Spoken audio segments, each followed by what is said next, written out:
Então, assim começa a República Velha, né? Uma república inicialmente governada por militares, primeiro Deodoro, depois Floriano Peixoto. Os militares sofrem desgastes, Deodoro sai rapidinho.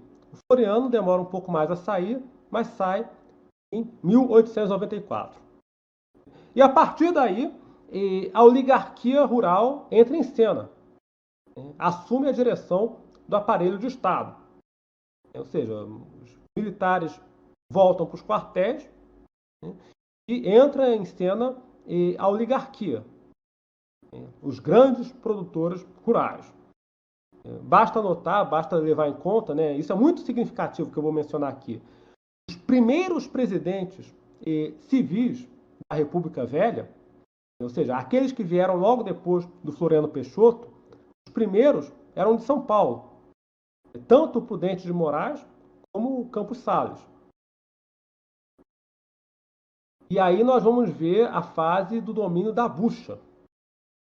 A Bucha, para quem não sabe, era uma sociedade secreta parida pela maçonaria da Faculdade de Direito de São Paulo.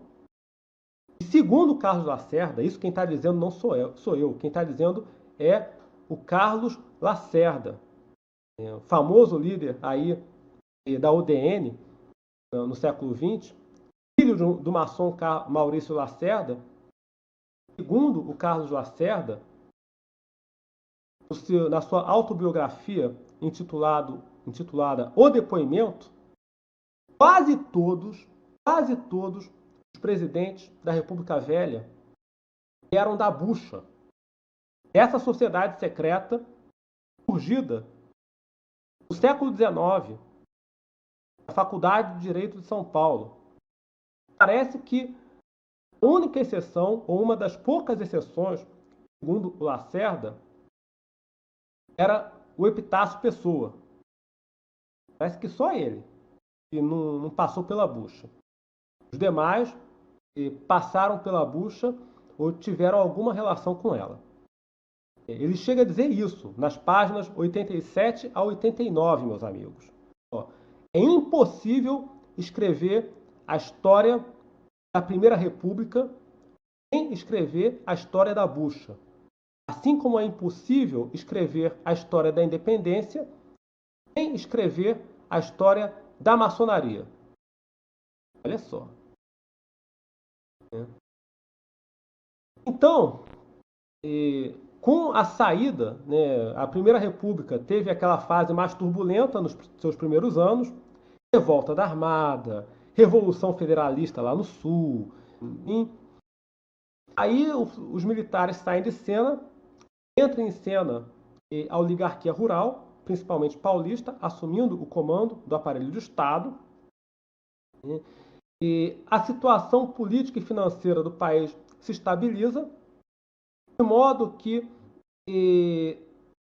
do período que foi de 1900, mais ou menos, 1898, teve Canudos ali no governo do Prudente de Moraes, e depois não vai ter mais nenhuma revolta significativa contra a República. Depois de Canudos, vamos lembrar, transcorreu em 1896, 97, depois de Canudos não ocorreu mais nenhuma revolta significativa, séria, contra a Primeira República. De modo que o regime vai experimentar um período de mais ou menos 20 anos de relativa tranquilidade. As contas se estabilizam, né? Você tem lá, em 1898, você teve lá o Funding Loan, que foi a renegociação da nossa dívida externa, o ciclo do café, enfim, aquele momento de relativa prosperidade. Então nós vamos ter aí, nos primeiros 20 anos do século XX, um período que vai mais ou menos aí de 1900 até 1920, mais ou menos, uma certa tranquilidade. Aparentemente, o novo regime se firmou.